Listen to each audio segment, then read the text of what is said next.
మూడో టెస్టు మ్యాచ్లో టీమిండియా ఘన విజయం సాధించింది. 557 పరుగుల విజయ లక్ష్యంతో బరిలోకి దిగిన ఇంగ్లాండ్ జడేజా అద్భుత బౌలింగ్ దాటికి 39.4 ఓవర్లలో 122 పరుగులకే కుప్పకూలింది. 5 వికెట్లతో జడేజా చెలరేగడంతో ఇంగ్లాండ్ భారీ ఓటమిని చవిచూసింది. దీంతో భారత్ 434 పరుగుల భారీ తేడాతో గెలుపొందింది. ఈ విజయంతో 5 మ్యాచ్ల టెస్టు సిరీస్ లో భారత్ 2-1 ఆధిక్యంలోకి దూసుకెళ్లింది. టాస్ గెలిచి ముందుగా బ్యాటింగ్ చేసిన మొదటి ఇన్నింగ్స్ లో టీమిండియా రోహిత్ శర్మ, రవీంద్ర జడేజా అద్భుత సెంచరీల కారణంగా 445 పరుగులు చేసింది. ఇక తర్వాత మొదటి ఇన్నింగ్స్ లో ఇంగ్లాండ్ 319 పరుగులకి కుప్పకూలింది. మహమ్మద్ సిరాజ్ దెబ్బకి ఇంగ్లాండ్ విలవిలాడిపోయింది. ఇక రెండో ఇన్నింగ్స్ ప్రారంభించిన ఇండియా యశస్వి జైస్వాల్ ఆకాశ్ మెహదూగా చెలరేగి డబుల్ సెంచరీతో ఇంగ్లాండ్ బౌలర్లను ఊచకోత కోశాడు. అతనికి తోడు శుభమన్ గిల్ సైతం సెంచరీకి 9 పరుగుల వద్ద పెవిలియన్ బాట పట్టాడు. అయితే అంతవరకు అద్భుత ఇన్నింగ్స్ ఆడాడు. ఇక చివరిలో సర్ఫరాజ్ ఖాన్ అయితే ఏకంగా వన్డే తరహాలో బ్యాటింగ్ ను కొనసాగించాడు. 72 బంతుల్లోనే 68 పరుగులు చేశాడు. యశస్వి జైస్వాల్ 236 బంతుల్లో 14 ఫోర్లు,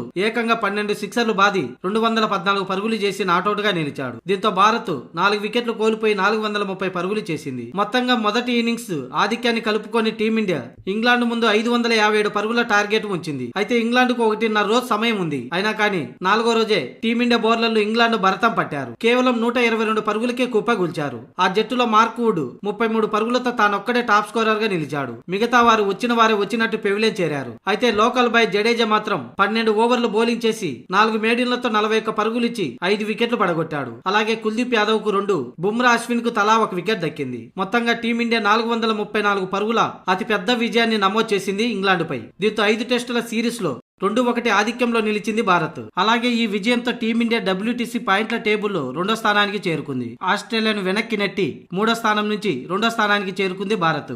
75% తో న్యూజిలాండ్ మొదటి స్థానంలో ఉండగా 60% తో టీమిండియా 2వ స్థానంలో ఉంది. ఇక ఆస్ట్రేలియా 55% తో 3వ స్థానంలో ఉంది.